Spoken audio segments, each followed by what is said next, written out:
Hi hello friends, ಎಲ್ರಿಗೂ ನಮಸ್ಕಾರ. ಇವತ್ತಿನ ವಿಡಿಯೋ ಬಂದುಬಿಟ್ಟು ಈ ಸಾರಿದು ವಿಡಿಯೋ ನೋಡಿಬಿಟ್ಟು ಒಬ್ಬರು ಮೊನ್ನೆ ಗುರುವಾರ ರಾಯರ ಪೂಜೆ ಮಾಡುವಾಗ, ರಾಯರ ಪೂಜೆ ಮಾಡಿ ಇನ್ನೇನು ಅಕ್ಷತೆ ಹಾಕುವಾಗ ಒಂದು ಮೆಸೇಜ್ ಬಂತು.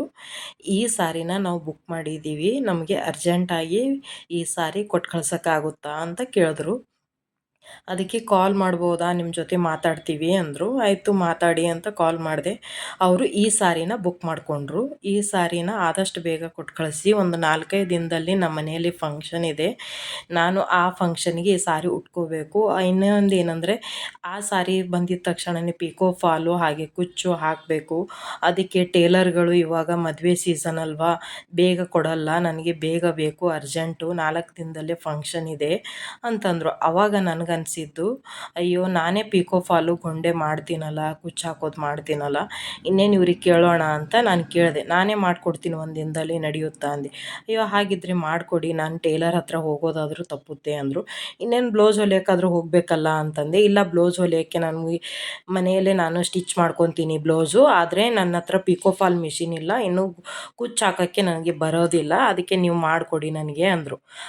ಒಂದೇ ದಿನದಲ್ಲಿ ಗುರುವಾರ ದಿನವೇ ನಾನು ಸಾರಿಗೆ ಪಿಕೋ ಫಾಲು ಕುಚ್ಚು ರೆಡಿ ಮಾಡಿ ಶುಕ್ರವಾರ ದಿವಸ ಅವ್ರ ಸಾರಿನ ಕೊರಿಯರ್ ಮಾಡಿದೆ.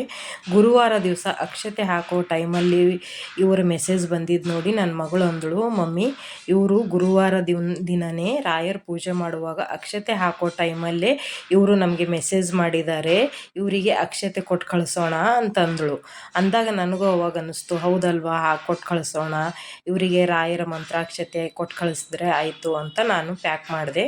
ಇನ್ನೇನು ಅವರಿಗೆ ಪ್ಯಾಕ್ ಮಾಡಿ ಕೊಟ್ಟು ಕಳಿಸ್ಬೇಕು. ಮುಂದಿನ ವಿಡಿಯೋದಲ್ಲಿ ನಾನು ಕೊರಿಯರ್ನ ಹೆಂಗೆ ಪ್ಯಾಕ್ ಮಾಡಿದೆ ಏನೇನು ಅಂತ ಮತ್ತೆ ಮುಂದಿನ ವಿಡಿಯೋದಲ್ಲಿ ಹೇಳ್ತೀನಿ. ಯಾರೆಲ್ಲ ನನ್ನ ಪೇಜ್ ಫಾಲೋ ಮಾಡಿಲ್ಲ, ದಯವಿಟ್ಟು ನನ್ನ ಪೇಜ್ ಫಾಲೋ ಮಾಡಿ. ನಿಮಗೂ ಸೀರೆ ಇಷ್ಟ ಆದರೆ ಬುಕ್ ಮಾಡ್ಕೊಳ್ಳಿ. ನಿಮಗೂ ಯಾವುದಾದ್ರೂ ಸೀರೆ ಇಷ್ಟ ಆದರೆ ಆದಷ್ಟು ಬೇಗ ಅದರ ಫೋಟೋನ ವಾಟ್ಸಪ್ ಮೆಸೇಜ್ ಮಾಡಿ, ಫೋನ್ ಮಾಡಿ, ನೀವು ಯಾವ ಸಾರಿ ಬೇಕು ಅಂತ ಹೇಳಿ. ನನಗೆ ಗೊಂಡೆ ಮೆಸೇಜ್ ಮಾಡಿದ್ರೆ ಗೊಂಡೆ, ಪಿಕೋ ಫಾಲು ಹಾಗೆ ಬ್ಲೌಸಿಗೆ ವರ್ಕ್ ಬೇಕು ಅಂದರೆ ಎಂಬ್ರಾಯ್ಡ್ರಿ ವರ್ಕು ಮಾಡಿಕೊಡ್ತೀನಿ.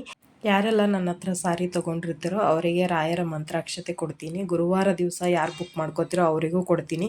ಹಾಗೆ ಬೇರೆ ಟೈಮಲ್ಲಿ ಯಾರು ಬುಕ್ ಮಾಡಿರ್ತೀರೋ ಗುರುವಾರ ಟೈಮು ಅವ್ರದ್ದು ಸಾರಿ ಯಾರ್ದು ಕೊರಿಯರ್ ಪ್ಯಾಕ್ ಮಾಡ್ತೀನೋ ಅವರಿಗೂ ಮಂತ್ರಾಕ್ಷತೆ ಕೊಡ್ತೀನಿ. ಇನ್ನೊಂದು ಏನಂದರೆ, ನನ್ನ ಹತ್ರ ಸೀರೆ ತೊಗೊಂಡವ್ರದ್ದು ಲಕ್ಕಿ ಕೂಪನ್ನಲ್ಲಿ ಅವ್ರ ಹೆಸರನ್ನ ಬರೆದು ಹಾಕ್ತೀನಿ. ಕೊನೆಯದಾಗಿ 11 ಜನರನ್ನು ಆಯ್ಕೆ ಮಾಡಿ ಒಬ್ಬರಿಗೆ ಮಾತ್ರ ರಾಯರ ವಿಗ್ರಹ ಕೊಡ್ತೀನಿ, ಇನ್ನು 10 ಜನರಿಗೆ ರಾಯರ ಫೋಟೋ ಕೊಡ್ತೀನಿ. ನನ್ನ ಕೈಲಾದ ಸಣ್ಣ ಅಳಿಲು ಸೇವೆ ಅಷ್ಟೇ. ರಾಯರು ಯಾರ ಮನೆಗೆ ಬರಬೇಕು ಅಂದ್ಕೊಂಡಿರ್ತಾರೆ ಅವ್ರ ಮನೆಗೆ ಬಂದೇ ಬರ್ತಾರೆ. ಇದೊಂದು ನನ್ನ ಸಣ್ಣ ಸೇವೆ ಅಂದ್ಕೊಂಡು ನಾನು ಈ ಕೆಲಸ ಮಾಡ್ತಾಯಿದ್ದೀನಿ. ನನ್ನ ಮಗಳದು ಬಾಯಲ್ಲಿ ರಾಯರೇ ಹೇಳಿದ್ದಾರೆ ಅನಿಸುತ್ತೆ, ಇಲ್ಲ ಮಮ್ಮಿ ಅಕ್ಷತೆ ಕೊಡೋಣ ಅಂತ. ಅವಾಗೇ ನಾನು ಅಂದ್ಕೊಂಡಿದ್ದು ಅಕ್ಷತೆ ಕೊಡೋಣ ಅಂತ. ಮತ್ತೆ ಸಿಗೋಣ ಮುಂದಿನ ವಿಡಿಯೋದಲ್ಲಿ. ಗುರುಭ್ಯೋ ನಮಃ.